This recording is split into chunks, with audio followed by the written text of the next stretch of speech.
So welcome everyone to the Libre Canada Books webinar on the Chinese book market. Bienvenue à toutes et à tous. Today's presentation should take about 90 minutes. If you have to leave the webinar at any point, please rest assured that the entire webinar will be recorded and made available on our website. You're all free to request the link directly via email, but it will be shared on our next newsletter. Today's presentation will be given in English, apart from one section presented in Chinese, for which we will provide interpretation. The entire presentation will also be available with French interpretation. So at this moment, we ask that all attendees select their preferred language using the interpretation icon at the bottom of the screen. If you encounter any problems or have any questions relating to the platform, please message one of our hosts via the chat function. While we will not have time for a Q&A session during today's webinar, all of you are encouraged to note down your questions during the presentation and email the speakers after this webinar. All of their email addresses will be shared during the presentation, but please feel free to email someone from Libre Canada Books team as well if you are in doubt in who to contact. At this point, we would also like to inform everyone in attendance that Chen Yujia, CEO of China Copyright Service, one of the speakers introduced in the invitation for this webinar, will not be able to participate today, but we have an added presence of Gao Xiara, a licensing director, who will contribute to today's presentation. We are very pleased to be hosting today's webinar, providing key insights on the publishing market of China, a country that boasts a dynamic and competitive book market with unique IP and innovative publishing models. Well-regarded international publishing events like China Shanghai International Children's Book Fair and Beijing International Book Fair are also important symbols of the incredible growth in China's book market.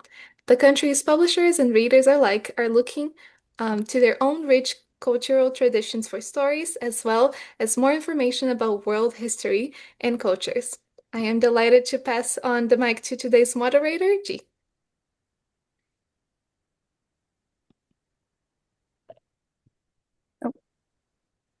Hi, good morning, everybody, and thank you, Mariana, and thank you to the Leave Canada Books for the great collaboration. This is Jade from the Beijing International Book Fair, and it's a pleasure for BIBF to co-host today's webinar. We're very glad to see and meet with so many Canadian publishing professionals today.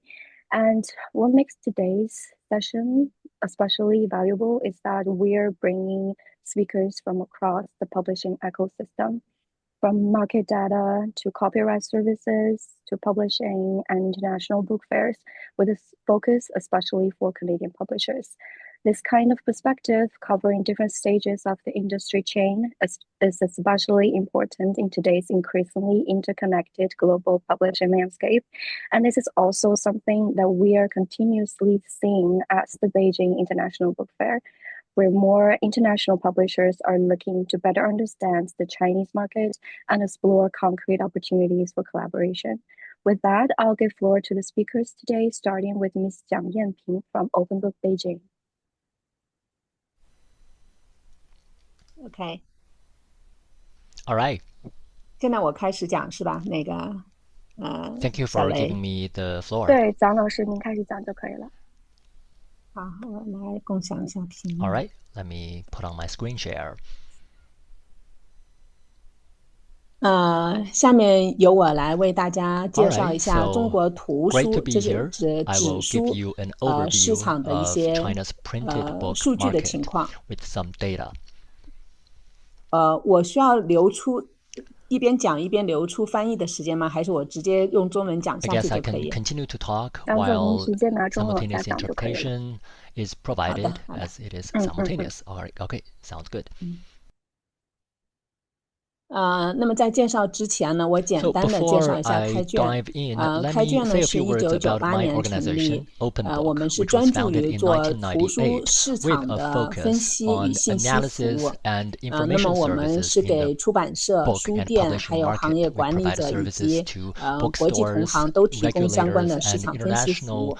players with 那么 real-time 做数据 market 分析 抱歉， 最 insights. 重要的，我打扰一下，我们现在没有看到您的屏幕。And a quick reminder that we're not seeing your screen share just yet. So please make sure that it's coming on. OK，没问题了。这样可以了啊，好的。All right, now it seems to be working. Great. 好，对，您现在打开第一题就可以。那么我们做市场分析的基础是我们建立一个数据库。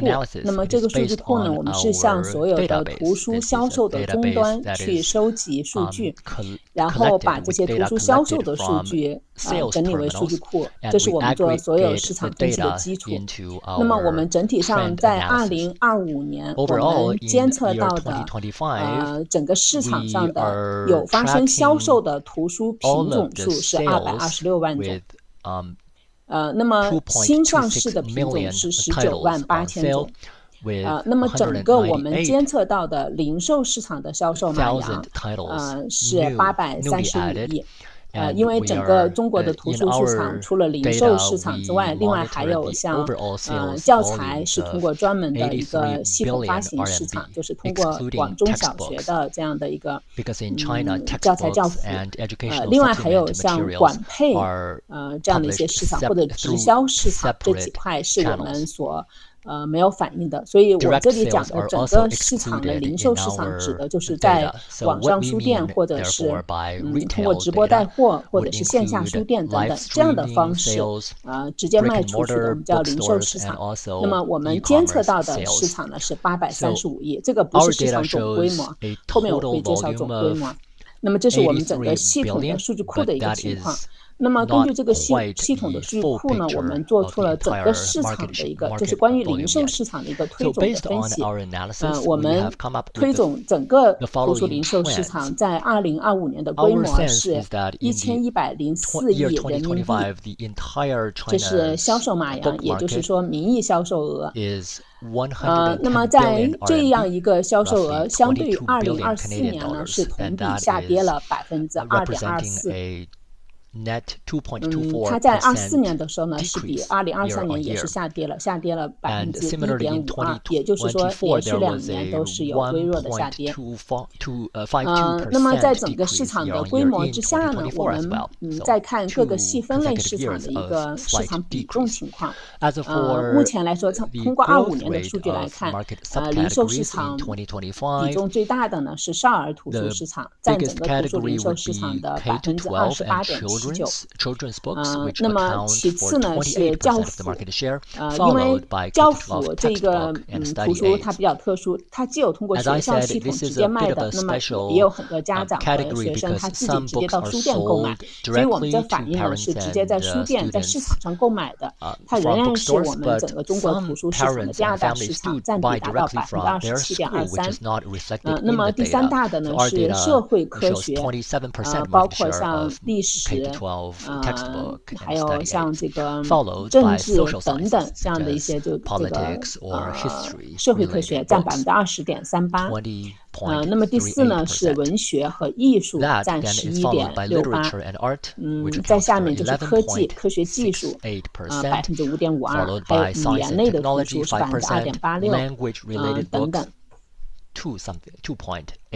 那么这些细分市场的在2025年的它的一个涨跌情况呢，是右边这张图可以看到，生活类的图书在2025年增长非常迅速，达到了同比增长12.56%。那么少儿是微弱增长0.68%。那么其他的像教辅，虽然它整个市场刚才提到第2大市场，社科第3大市场，这2个都是下跌的，包括后面的文学等等科技。因为整个市场是下跌，所以我们看到大多数板块也基本都是下跌的。那么这个是市场的定价和折扣的情况。在这里呢，定价是市场的中位数。我们可以看到整个图书市场的定价从2000年到2025年总体的态势是持续上升的。在2025年图书市场的图书的平均定价是59.8，这是中位数啊。那么但是中国市场还有一个非常明显的特点，就是市场整个图书销售的折扣非常高。在2025年的时时候，这个折扣呢是58折，也就是这个42%，42% off。也就几乎是半价吧，在市场上销售的图书是几乎是半价，这个整个市场的一个平均情况。那么这个折扣数据我也把我们能看到就是不同的渠道它的折扣也会不一样。我们把整个市场的渠道分成四种，一种呢是实体店，一种是平台电商，就是像天猫这样的平台，还有就是像这个垂直电商。比如说像京东、当当这样的这个直接自己以图书为主营业务的一个这样的网站。那么还有一个内容电商，也就是以抖音、小红书等等这样的以内容获取消费者的兴趣，再基于这个兴趣销售货品的一种商业模式。所以这三种模式呢，我们也可以看到，他们的整体的折扣其实是不一样的。右边是他们的这个折扣，左边是他们的定价。那么折扣能看到明显不一样，就实体店目前仍然是86折销售，也就是说它的折扣非常少。但是内容电商，它在25年的时候平均折扣是4-5折，也就是说低于半价在销售，是折扣最低的渠道。On average, books are sold at lower than half. 那么不同的类型也是不一样的。我们能看到就是右边是一个不同类型的图书的折扣情况。相对来说，这几个大类当中，语言类图书目前打的折扣相对比较少，6-4折。那么可以看到，生活和少儿图书的折扣是非常低，少儿目前是37折销售，生活是42折销售。那么我们再看一下，就是市场上的一些畅销品种。那么这是少儿图书卖的最好的图书品种。那么第一名是漫画中华文化1000问，是关于我们中国自己传统文化的。第二是青春期男孩枕边书，第三是青春期女孩枕边书，第四敖丙传。那么敖丙是这个我们在去年底今年初非常那个火爆的哪吒电影的一个角色。第五呢是中华文化1000问漫画版。第六是漫画梅拉宾法则等等。那么在这里呢，我们也把折扣也列在了后面。可以看到这些卖的最好的10本图书，它的市场销售，最高的呢是61折，那么最低的呢是47折。卖的最好的图书在我们的监测范围之内，是在2025年销售201万册。The single best-selling title sold. 那么除了这些卖的最好的畅销书之外呢，我们也能看到整个少儿图书，它有几个相对来说比较畅销的热点题材。第一类呢，就是关于中国的传统文化的漫画类的图书。那么第二类呢，我们看到可以是关于成长。还有像这种心理自助类。第三类呢是比较是一些科普类的图书。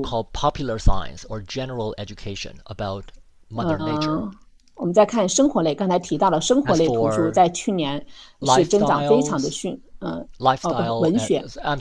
那么这是看我们的文学类图书。文学类图书第一名是红岩，那么第二是一句顶万句，第三是哪吒三界往事，第四是我与地坛，第五是新经典文库，第六长安的荔枝，中国文学常识。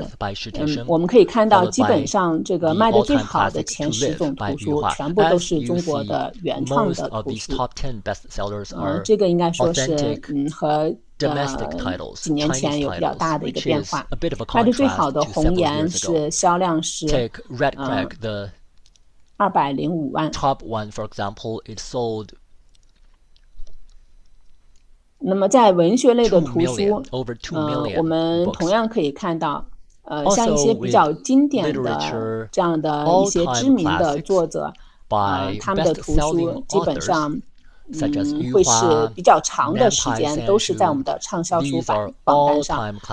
另外就是有一些比较经典的我们比较经典的一些 IP，不管是我们传统神话故事当中的哪吒、敖丙，还是说我们新的创作的这样的一些新的 IP。那么这些图书基本上，它一旦 IP 火爆之后，会出版一系列的各类的图书，会长期一直在畅销书榜单上。那么第三类呢，就是有一些经典的作品，也可以看到这些图书是比较像《红楼梦》等等，这些平凡的世界、红颜，基本上都是已经是出版了几十年甚至是几百年的一些作品，就非常经典类的图书。那么这三类目前来说可以看到是文学类的畅销书的占据了比较多的一个席位的这个题材。那么这是我们艺术类的图书，艺术类的图书第一名是哪吒之魔童闹海，可以看到我们少儿还有前面的文学和这个艺术都有哪吒有关的图书。这个我估计是不是一会儿中信会说。那么第二呢是墨点字帖，第三是行书速成三部法，第四呢是行书通用7000字，第五是极简行书。可以看到艺术类的图书卖得好的前面10种书有9种是关于字帖，也就是说孩子们可以照着来写字，写得更漂亮的字帖类的图书。那么字帖艺术类图书我们也是看到了有3个相对来说在市场上需求比较旺盛的一些图书。第一个就是以 IP 驱动的这样的一些设定集，就 IP 类的一个畅销 IP 的设定集。那么第二类呢是我们可以看到是一些书法类的图书，就是前面提到了几个字帖类的图书，另外还有一些就是我们可以看到有一些这个像摄影、构图艺术等等这些绘画、摄影等等这样的一些图书，一些指南类的图书。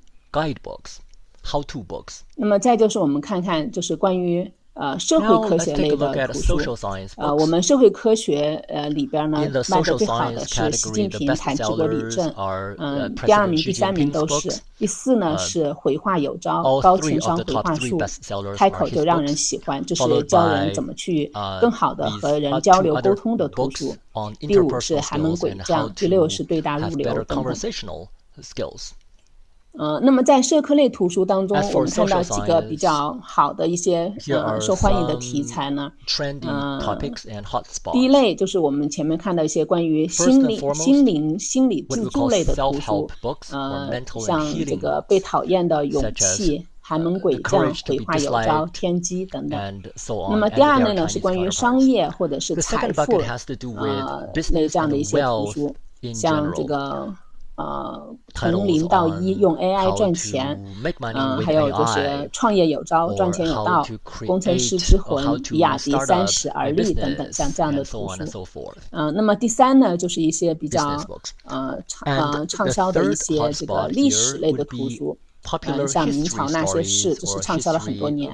另外还有就是以漫画的方式去表现历史，比较轻松的去读历史的是如果历史是一群猫。那么下面是生活，就刚才提到生活是同比增长了10%几的一个板块。那么这里面卖的好的是什么书呢？